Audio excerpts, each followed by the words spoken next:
طغاة،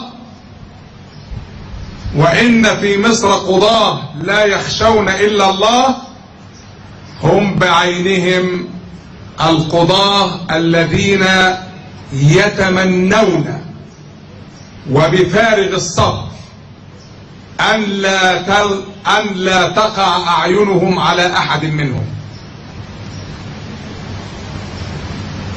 لماذا؟ سأقول للمرة الأولى لماذا.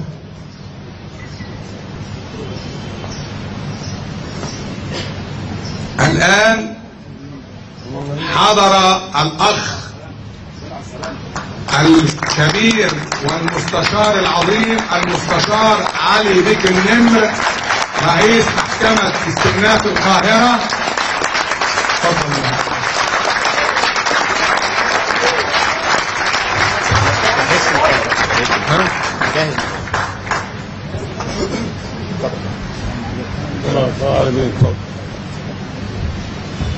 هذا الرجل المفترى عليه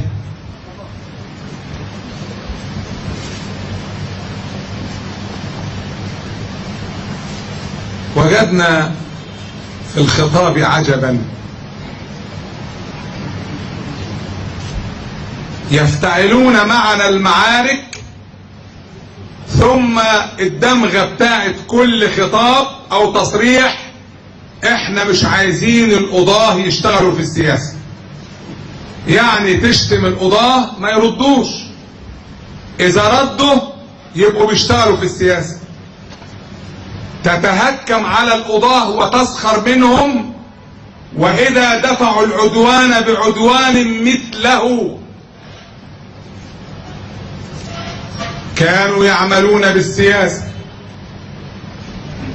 وكما قال الرئيس